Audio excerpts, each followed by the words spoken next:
Il y a à Ajaccio une maison que les hommes qui naîtront viendront voir en pèlerinage. On sera heureux d'en toucher les pierres, on en gravira dans 10 siècles les marches en ruine, et on cueillera dans des cassolettes le bois pourri des tilleuls qui fleurissent encore devant la porte. Et ému de sa grande ombre, comme si nous voyions la maison d'Alexandre, on se dira « c'est pourtant là que l'empereur est né ». Tout comme les touristes d'aujourd'hui, c'est ici, à la Maison Bonaparte, que Flaubert se rend en 1840, fasciné devant cette demeure qui vit naître Napoléon.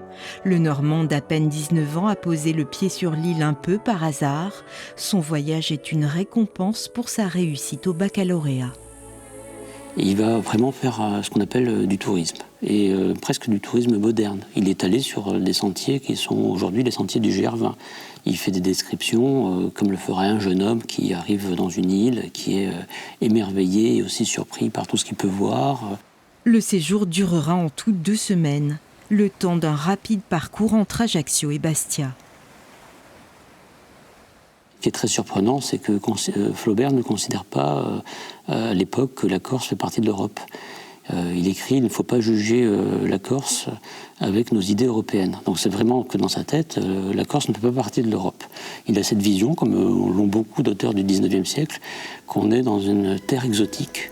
Il se laisse charmer par les récits qu'il entend, notamment à Vico.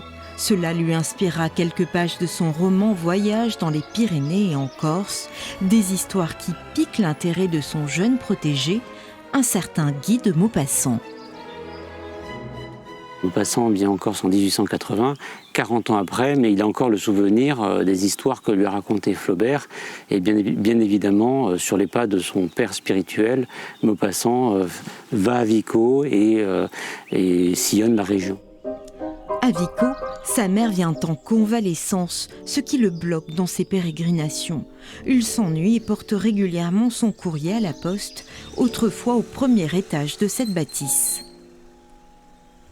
Aux antipodes du mythe du bon sauvage de Rousseau, Maupassant en est persuadé.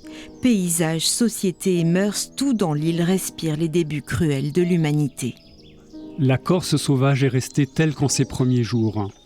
L'être y vit dans sa maison grossière, indifférent à tout ce qui ne touche point son existence même ou ses querelles de famille.